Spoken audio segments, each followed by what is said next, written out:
이 세 가지가 없으면 노후에 100% 고생한다. 노후 파산을 겪는 사람들에게 흔히 나타나는 세 가지 패턴. 노후는 현역 시절과 달라서 매월의 가계가 적자가 되기 쉬운 구조로 바뀐다. 여기서 노후 파산이 일어나기 쉬운 세 가지 패턴을 소개하겠다. 부디 자신이 노인 아니면 노일 것 같은 상황과 비교해 가면서 읽어주길 바란다. 1. 연금 수입이 없다. 연금은 현역 시절 노력의 결과다. 아무리 돈을 벌더라도 연금을 납부하지 않았으면 노후에 받는 연금은 없다. 회사원 중에는 전직을 하느라 연금을 못 낸 기간이 있는 사람도 많다. 나도 자영업을 할 때 연금을 납부하지 않고 있었다. 자영업이라면 그리고 의사나 변호사처럼 비교적 고소득인 직업도 연금 수급액은 적다. 건강할 때는 일을 해서 여유 있는 생활을 보낼 수 있지만 저축액이 적으면 순식간에 바닥을 찍는다. 다시 말해 노후는 돈을 벌 힘이 점점 떨어지기 때문에 연금액이 적으면 파산할 확률이 높다는 뜻이다. 예상 연금이 있어도 65세 때 생각지 못한 황혼 이혼을 하게 됐고 그 때문에 연금도 분할 대상이 되어 월 100만 원이 채 안 되는 돈으로 혼자 사는 사례도 있다. 자산을 매각하려 해도 팔리지 않는다거나 헐값으로 팔 수밖에 없을 경우 저축액이 적으면 노후 파산을 피하기 어렵다. 연금 수입이 적으면 저축액에 의지할 수밖에 없기 때문이다. A. 저축액이 적다. 자택 이외에 부동산이 있어도 지방에 있는 땅이라 매각을 해도 이렇다 할 돈이 되지 않고 임대 수입을 얻지 못하는 것들 뿐이라며 한탄하는 사람도 적지 않다. 이른바 땅 있음 돈 없음이다. 간혹 집안 대대로 내려온 땅이기 때문에 팔 수 없다는 사람도 있다. 하지만 당신이 팔지 않으면 당신이 사망한 후 그 땅을 상속한 배우자나 자녀는 더더욱 팔 수 없게 될 것이다. 집안 사람들로부터 손가락질 받을 텐데 그런 일을 상속자가 어떻게 하겠는가. 저축액이 적은 사람은 일단 자신의 재산을 마치 재고 정리하듯 속속들이 꺼내고 들여다봐서 혹시 현금화할 수 있는 것은 없는지 확인하자. 재산 중에서도 현금화가 가능한 것이라면 저축액에 따라 수시로 매각하자. 돈이 없어서 정말로 곤란한 것은 당신이 아니라 당신의 소중한 배우자와 자녀라는 사실을 명심하라. 3. 사회적으로 고립되어 있다. 만약에 사태가 벌어졌을 때 도움을 받을 수 있는 사람이 주변에 없다는 점은 노후의 커다란 위험 요소다. 고령자는 작은 일에도 체력이 망가지기 쉽다. 기력이 없다고 외출하지 않으면 체력은 한층 더 떨어지고 기운 없어서 영양은 무시하고 대충 때우는 식사를 하면 건강까지 잃는다. 여기저기 자꾸 아프면 의료비가 들게 되고 돌봄비가 발생할 수도 있다. 또 고립해 있으면 사람과 대화하는 일이 거의 없어 외로움을 느끼기 쉽다. 최근 외로운 노인들에게 접근해 호감을 산 뒤 자산을 빼돌리는 사기를 치거나 전화로 꿰어내는 보이스 피싱에 당하는 사례가 증가하는 것도 이를 증명한다. 자녀가 배우자가 있다면 이와 같은 사기를 금방 알아챌 수 있지만 혼자라면 속수무책으로 당하기 십상이다. 과거 30년 동안 혼자 사는 남성은 약 10배, 혼자 사는 여성은 약 6배나 증가했다는 데이터도 있다. 1인 가구가 곧 노후 파산을 의미하지는 않지만 상의할 사람이 없다는 사회적 고립이 노후 파산에 간접적으로라도 적지 않은 영향을 주고 있다. 은퇴 전에 알면 좋을 노후 생존 상식 3가지. 늘어난 인건비를 억제하려는 회사의 대응책, 직위정년. 일반적으로 팀장직, 부장직은 4050대에 걸쳐 있는 경우가 많으며 경영자 입장인 간부와 젊은 부하 직원의 사이에서 원활한 업무 수행을 통해 성과를 올려야 하는 중간 간부직을 맡는다. 해마다 높아지기만 하는 달성 목표 수치, 여전히 일처리가 어설픈 부하 직원과의 관계와 고민들은 이미 숱하게 겪었다. 그런 과정들을 겪어내고 잘 넘겼다고 생각했는데 나이를 이유로 갑자기 직위에서 제외되면서 임금도 큰 폭으로 감액되고 만다. 개인적으로 견디기 힘든 일이긴 하지만 회사의 원활한 기업 활동을 생각하면 이해가 안 되는 것도 아니다. 세계 유수의 대기업인 도요타마저도 임금을 해마다 올리는 연공서열 방식의 매스를 댄다고 발표했다. 기업도 존속을 위해 변화하지 않으면 안 되는 숙명이 있는 것이다. 실제로 직위정년을 제도로 도입하고 있는 기업은 많고 임금 삭감폭은 약 20%가 평균이다. 직위정년 후의 업무 내용도 일할 의욕을 꺾는 원인이 되고 있다. 조사에 따르면 직위정년 대상자들 중 약 50%가 원래 하던 일에서 변화가 없었다고 답했다. 즉, 업무 내용은 그대로인데 임금만 큰 폭으로 줄어드는 것이다. 막상 자세히 따져보면 완벽히 동일하지도 않다. 지금까지 업무를 보조해주던 부하 직원이 없이 혼자서 모든 업무를 완결해야 한다. 간부직으로 일했던 사람들 중에 회사의 택배가 어디에 보관되어 있는지, 택배 요금은 얼마인지 자신 있게 대답할 수 있는 사람이 과연 몇이나 될까? 비록 사소해 보이지만 직위정년 이후일수록 이런 일을 제대로 못했다간 금세 무능한 사람 취급을 당하기 쉽다. 그러니 이제부터라도 부하 직원이 해오던 회사의 작은 일에도 세심한 주의를 기울이고 일반적인 사무도 스스로 하는 습관을 길러 다가올 상황에 대비해야 한다. 정년을 맞이하기 전에 꼭 챙겨야 할 3가지. 자, 당신의 연수입이 20% 정도 줄어든다면 가장 먼저 어떻게 해야 할까? 매월 들어가는 생활비부터 이와 동일하게 줄여야 한다.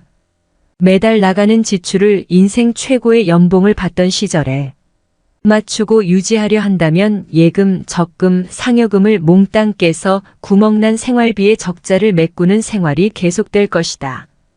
만약 55세라면 자녀가 대학생 정도 되는 사람도 많을 텐데 지금도 교육비가 충분히 드는 데다 앞으로 얼마나 더 들어갈지도 알 수 없는 노릇이라 불안할 것이다. 특히 고등학교 3학년과 재수학원을 다니며 다시 기회를 노리는 재수생, 국립이든 사립대이든 의학과라도 간다면 이들 사이에도 상당한 학비 차이가 난다. 그러나 정신만 똑바로 차리면 살아날 방법은 있다. 직위정년은 갑작스러운 권고사직이 아니기 때문에 일어날 가능성과 시기가 언제일지 예측할 수 있다. 다시 말해 실제 일어나기 훨씬 전부터 가계 수입의 80%만 가지고 살림살이가 돌아갈 수 있도록 설계해두면 된다. 부동산 투자를 검토하고 있는 사람도 직위정년 시기까지 일단 투자를 실행하지 않으면 곤란한 일이 생길 수 있으므로 주의하자. 부동산 투자 등을 위해 대출을 이용하는 경우 수입에 따라 빌릴 수 있는 액수가 달라지기 때문이다. 직위정년 시점에서 내 집을 마련하는 사람은 그리 많지 않을 테지만 좀 더 좋은 집으로 갈아타기 위해 대출이 필요할 수 있고 이때 당연히 연수입에 연동된다. 이런 문제를 대비할 방법. 은 직위정년으로 수입 감소가 일어나기 전에 대출을 받아두는 것이다. 직위정년은 건강에도 어두운 그림자를 들이운다. 지금까지 부하 직원이 있었고 부장직 혹은 팀장직을 구가하던 사람에게 들이닥친 직위정년은 임금이 감액되는 것 이상으로 심적 영향을 크게 미친다. 특히 신입사원으로 입사해 이날 이때까지 한 회사에서 장기 근속했던 사람이라면 더욱 냉혹하게 느끼지 않을까. 처우든 환경이든 그 변화에 적응하지 못할 가능성이 높기 때문이다. 회사에게는 우리 인생을 끝까지 보장해줄 이유가 없다. 회사도 회사 나름의 상황이 있는 것이다. 그러니 차라리 드디어 매출 압박에서 벗어났다. 이제는 내 삶에만 집중하고 하루하루를 나를 위해 살아보자 하는 생각을 전환하는 편이 건강에도 좋다. 기억하자. 직위정년은 인생의 종착지가 아니다. 그냥 통과 지점일 뿐이다. 특별 급행열차에서 완행열차로 갈아타면 이때까지는 볼 엄두도 못 냈던 주변 풍경이 잘 보인다. 직위정년은 정년 이후에 충실한 삶을 제대로 보내기 위한 훌륭한 도움닫기 기간이 될 것이다. 50부터는 노후 걱정 없이 살아야 한다.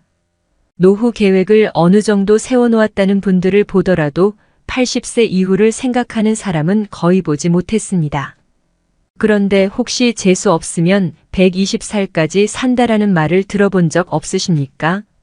우스갯소리이긴 하지만 120살까지 무엇을 하고 무엇을 먹고 살 것인지 생각해보면 끔찍합니다. 두 번째, 죽음이라고 하는 것이 어느 날 갑자기 조용히 오는 것으로 알고 있다는 것입니다. 하지만 그렇지 않죠. 많은 사람이 100살 가까이 살면서 짧게는 23년, 길게는 10년 정도를 앓으면서 돈 문제나 외로움 등으로 고생하다가 세상을 떠납니다. 저는 제 어머니를 보면서 자기 발로 화장실만 다니다가 세상을 떠나도 얼마나 좋을까 하는 생각을 한 적이 있습니다. 이것은 인간의 존엄과 관련된 문제입니다. 아직도 자녀가 자신의 노후 대책이라고 생각해서 자녀에게 있는 돈 없는 돈 다 퍼주고 노년의 쪽방에서 사는 사람이 의외로 많습니다. 이것을 자녀 리스크라고 합니다. 자녀 리스크에 걸리면 돈이 몇억 원 있다고 한들 아무런 의미가 없습니다. 문제는 조심해도 아플 수가 있다는 겁니다. 제 선배 한 분은 고등학교 때는 레슬링 선수, 대학 때는 미식축구 선수까지 할 정도로 건강한 분이었는데 얼마 전에 뇌출혈로 쓰러지셨습니다. 암, 심혈관 질환 등 언제 어떤 병이 올지 알 수가 없다는 겁니다.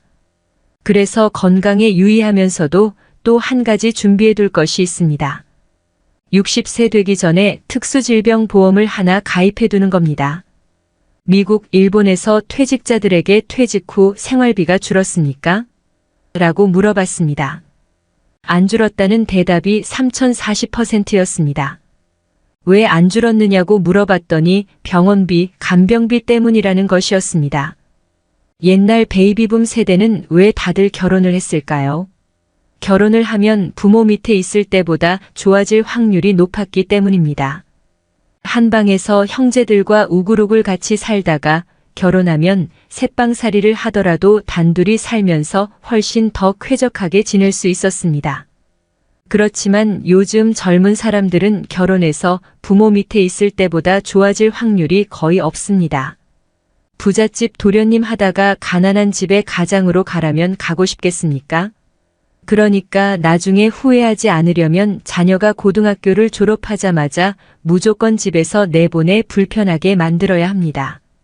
가족이 해체되는 거예요. 시골에 가보면 마을회관에 노인분들이 모여 살지 않습니까? 그리고 직장에서 만난 사람, 취미가 같은 사람이 오히려 가족보다도 더 가깝게 느껴지죠. 새로운 유연사회가 형성되고 있는 겁니다. 나중에 나이 들면 1년에 한두 번 만날까 말까 한 자녀들보다 회사 친구, 동네 친구들이 훨씬 더 소중해질지도 모릅니다. 그러니 서로 까칠하게 대하지 말고 친하게 지내야 합니다. 2035년에는 우리나라 여성 3명 중 1명이 65세 이상 할머니가 됩니다. 할머니 대국이 되는 거예요. 2040년이 되면 인구 4명 중 1명이 75세 이상 초고령자가 됩니다. 프랑스에서 155년 동안에 진행된 일이 일본에서는 35년 동안에 진행됐습니다. 4배 이상의 속도입니다. 그런데 우리나라는 일본도 저리 가라입니다. 고령화 사회에서 초고령화 사회로 넘어가는데 25년밖에 안 걸릴 거라고 합니다. 프랑스 같은 나라는 155년에 걸쳐 고령화가 진행됐으니 서서히 적응해갈 시간이 있었습니다. 하지만 우리나라는 25년 동안 총알같이 적응해야만 합니다.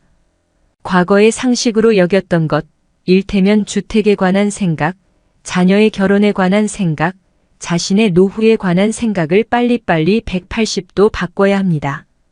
세상의 변화에 맞추어 우리도 빨리 변화해야 하는데 그 중에서도 가정 경제 측면에서 가장 빨리 바꿔야 할 것이 바로 절약에 대한 생각입니다. 재테크 관련 강좌라고 해서 혹시 기발한 종목이나 찍어주지 않을까 기대하고 왔더니 겨우 한다는 말이 절약하라고? 세상에 그걸 모르는 사람이 어디 있어? 라는 거죠. 지난 3040년 동안 우리 사회는 고성장 시대, 아주 특별한 시대를 지나왔습니다. 그래서인지 우리 나름대로는 아낀다고 생각하지만 선진국 사람들이 보면 낭비 요인, 거품 요인이 너무나 많다고들 합니다. 꼭 필요하지 않은데도 자동차를 사고 자녀 교육이나 결혼, 경조사 등에도 너무 많은 돈을 쓴다는 겁니다. 한 달에 10만 원 쓰던 사람이 9만 원 쓰면 10% 절약한 겁니다. 고성장, 고금리 시대에는 그까짓 주식 사서 부동산 사서 수익 내면 되는 거지라고 생각할 수도 있습니다. 그러나 저성장, 저금리 시대에는 이런 일들이 마음대로 되지 않습니다. 저성장 시대인 만큼 가면 갈수록 절약의 중요성이 커질 것이며 작정하고 아끼지 않으면 노후가 위태로워질지도 모릅니다. 몇 년 전에 서울에서만 3040대 캥거루족이 48만 50명이라는 자료를 본 일이 있는데 현재는 그보다 훨씬 더 많을 겁니다. 일본에서는 캥거루족을 패러사이트 싱걸이라고 부른다는데 기생충적 독신이라는 뜻입니다. 부모님이 돌아가시면 이들에겐 어떤 일이 생길까요? 직업이 있으면 그나마 괜찮은데 없는 친구들이 더 많습니다. 부모의 사망 신고를 하지 않고 계속 몰래 연금을 타먹거나 아니면 극빈자로 전락합니다. 문제는 세계에서 우리나라처럼 자식한테 돈을 퍼붓는 나라도 없다는 것입니다. 우리나라나 일본의 부모들은 대학 등록금을 부모의 책임이라고 생각합니다. 반면 미국의 대부분 부모는 대학 등록금, 자기들이 아르바이트하거나 학자금 융자받아 다니고 나중에 취직해서 갚겠지라고 생각합니다. 그 밖에도 사교육비, 과외비는 또 얼마나 들어갑니까?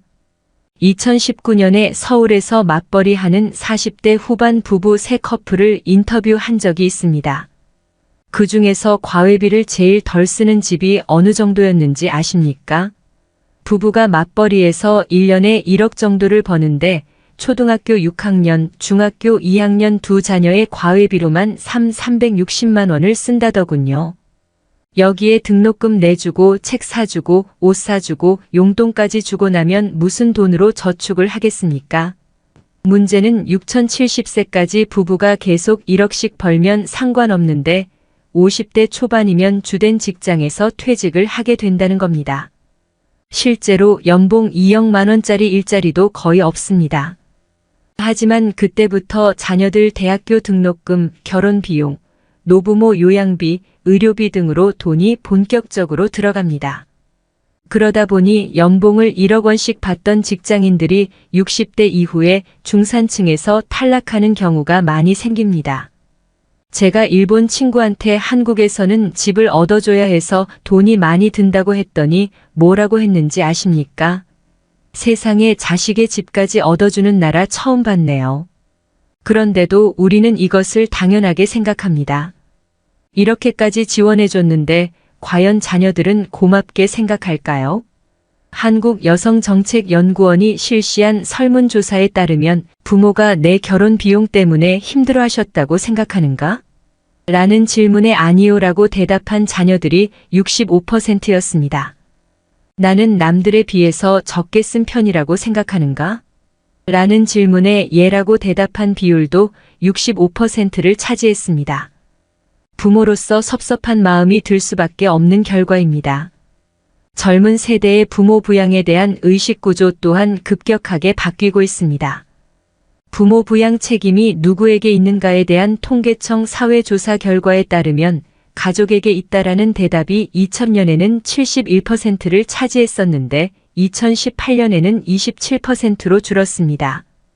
야속하게 들릴지 모르지만 우리나라 부모 세대는 지금까지의 가족 의존형 복지 시대에서 본인들의 노후를 스스로 책임질 수밖에 없는 셀프 부양 시대로 바뀌고 있다는 점을 인정하고 그에 대한 준비를 서두를 수밖에 없습니다. 제 딸은 40대 중반인데 애 둘을 키우느라 회사를 퇴직했습니다. 아이들을 어느 정도 키워놓고 재취업에 나섰는데 일자리를 잡기가 쉽지 않았어요. 그래서 제가 일을 시키면서 월급을 좀 주고 있습니다. 내가 너에게 월급을 좀 주고 있는데 내가 나이가 있어서 1년 후가 될지 2년 후가 될지 모르지만 이 일을 관두면 너한테 월급을 줄 수가 없거든. 그런데 그때 가서 내가 취직이 될 리도 없고 지금처럼 높아진 생활 수준을 낮추려면 얼마나 고통스러울까? 아빠는 그것이 걱정이야. 제 딸이 이 편지를 읽으면서 그랬을 겁니다. 노인네가 주려면 좀 편하게 줄 것이지. 그런데 그게 그렇지 않습니다. 오죽하면 이어령 교수님도 이제는 셀러리맨도 자영업자와 똑같은 마음으로 뛰어야만 한다라고 말씀하셨겠습니까? 일본에서 은퇴 남편 인기 1위라는 제목의 글이었습니다. 어떤 남편이 은퇴한 후에도 인기 최고일까요? 요리 잘하는 남편? 건강한 남편? 싹싹한 남편? 집안일 잘 도와주는 남편? 이 중에는 답이 없습니다. 낮에는 집에 없는 남편이라고 합니다. 그러니 남성분들은 아내 탓할 것 없이 퇴직하고 나서도 돈이 되든 안 되든 아침 9시부터 오후 5시까지는 자기만의 시간 소일거리를 갖도록 미리미리 생각해둬야 한다는 얘기입니다. 가장 바람직한 건 젊은 세대가 할 수 없는 일을 새로 만들어서 하는 것입니다. 그게 안 된다면 젊은 세대가 하려고 하지 않는 일, 허드렛 일에 가까운 일을 할 수밖에 없을 것입니다. 체면을 버리고 그런 일을 할 준비가 되어 있어야 합니다. 요즘 유행하는 말 중 하나가 돈도 일하게 하자입니다. 그런데 많은 사람이 돈한테만 일하게 하려고 하는 건 아닌가 하는 생각이 들 때가 있습니다. 그런데 요즘에는 주식으로 대박을 터뜨려서 회사를 빨리 그만두고 싶다라고 생각하는 사람들이 늘어나고 있다고 합니다. 이 문제에 대해서는 신중하게 생각할 필요가 있습니다. 요즘 조기 퇴직도 많아지고 세상이 어수선해지다 보니 특히 젊은이들이 이런 생각을 하기 쉽습니다. 일의 의미는 돈에만 있지 않기 때문입니다. 외로움, 건강, 정신적으로 충만한 삶이 모두 일과 관련되어 있습니다. 지금은 젊고 세상이 어렵기 때문에 빨리 돈을 벌어서 빨리 은퇴하고 싶다는 생각을 가질 수 있습니다. 결국 조기 퇴직을 하려는 사람들에게 바람직한 모습은 후반 인생에 자기 실현 활동을 할 것인지, 취미 활동을 할 것인지, 아니면 사회 공헌 활동을 할 것인지 등을 미리 정해두는 것이 아닐까 생각합니다. 그러니까 조기 퇴직은 자기가 하고 싶은 일을 하는 후반 인생을 선택하는 것이지 무작정 놀기 위한 것은 아니다라는 말씀을 드리고 싶습니다. 현재 일본인들은 우리처럼 집에 한이 맺혀 있지 않습니다. 집 없으면 어때? 빌려 살면 되지라는 인식이 강합니다. 반면 우리나라는 어떤가요? 가진 돈이 없더라도 은행에서 융자를 받을 수만 있다면 무조건 집을 사야 한다고 생각합니다. 그런 사회 분위기가 지배적이죠. 30년 전에는 일본도 내 집, 내 땅에 대한 애착이 지금 우리나라 못지 않았습니다. 우리나라나 일본처럼 한 곳에 정착해 사는 농경 문화를 가진 나라들은 이동을 전제로 하는 유목민 국가나 해양 국가와 달리 내 집, 내 땅에 대한 애착이 유난히 강하기 때문입니다. 제2차 베이비붐 세대의 내 집 마련 러시도 조만간 끝날 것입니다. 저출산, 고령화 또한 과거의 일본보다 훨씬 더 빠른 속도로 진행되고 있습니다. 당장 올해 또는 내년의 부동산 시장을 전망하기는 어렵지만 2020년 후 노후 대비 관점에서 보면 부동산의 편중된 자산 구조는 노후 생활의 불안 요인으로 작용할 가능성이 매우 크다고 할 수 있습니다. 우리나라가 땅이 좁은 나라니까 기다리면 오른다는 생각은 버려야 합니다. 지금과 같이 국제화된 시대에는 땅도 얼마든지 간접적으로 수입해 올 수 있으니까요. 우리나라의 100세인은 몇 분이나 계실까요? 2018년 말 기준 주민등록상으로는 1만 8,500명인 것으로 나타났습니다. 그 100세인들은 어디 살고 계실까요? 옛날의 100세인들은 공기 좋고 경치 좋은 시골인 진안, 장수 같은 데 사셨습니다. 그러나 지금 100세인의 절반 정도는 요양병원에 계십니다. 본인은 안 갈 것 같겠지만 그렇지 않습니다. 저 또한 이미 각오하고 미리미리 알아보고 있습니다. 1인 가구와 2인 가구를 합친 비율이 1980년도만 해도 15%밖에 되지 않았습니다. 그때는 가족이 많았기 때문입니다. 이 비율이 2019년에는 58%로 늘었어요. 2045년이 되면 71%가 혼자 아니면 둘이 살 거라고 합니다. 일본은 이미 몇 년 전에 60%를 넘었지요. 우리나라도 일본도 대부분의 가구가 1인 아니면 2인인 시대가 오고 있는데 아직도 서울에서는 재건축한다고 하면 몇 평 늘어나죠? 이것부터 물어봅니다. 조심해야 합니다. 집을 늘려서 이사하는 세대는 주로 자녀가 있는 4050대입니다. 그런데 이 4050대가 지난 20년 동안에는 260만 가구가 늘었는데 앞으로 20년 동안에는 오히려 190만 가구가 줄어들 것으로 예상됩니다. 일본의 수도권에도 빈집이 늘고 있습니다. 예를 들어 도쿄에서 30km 떨어진 다마 신도시는 1970만 1980년대에 신도시 붐을 일으켰던 위성도시입니다. 도쿄로의 접근성과 도로, 학교, 공원 등의 기반시설이 완비된 점을 장점으로 내세워 홍보한 데다가 저금리와 주택경기 부양책에 힘입어 인기리에 분양됐습니다. 그런데 40년이 지난 지금은 이 도시가 노인들만 남아있거나 한 집 건너 비어있는 빈집타운이 되어 있습니다. 투자의 원칙이란 이런 겁니다. 투자에는 리스크가 따르기 때문에 재산이 한 곳에 집중되어 있으면 안 됩니다. 갖고 있는 재산이 100% 부동산에 편중되어 있다면 그 부동산이 오를 때 오를 망정 우선 10%, 20%라도 금융자산을 가져야 합니다. 그리고 나이가 들어가면서 금융자산의 비중을 높여가야 합니다. 그렇게 해서 환갑 때쯤 되면 선진국 수준은 아니더라도 부동산과 금융자산이 반반 정도는 되어야 합니다. 얼마 전까지만 해도 속된 말로 안전빵이란 게 있었습니다. 은행에 예금만 해도 책임져 주면서 금리를 10% 넘게 줬습니다. 몇 가지 직업만 선택하면 평생이 보장됐습니다. 하지만 지금은 결혼을 할 때도 직업을 선택할 때도 자산을 운용할 때도 불확실성, 즉 리스크를 받아들이지 않고는 풍요로운 인생을 살 수가 없는 시대입니다. 저축의 시대는 가고 리스크가 따르는 투자 상품을 활용하여 자산을 형성해야 하는 시대가 됐기 때문입니다.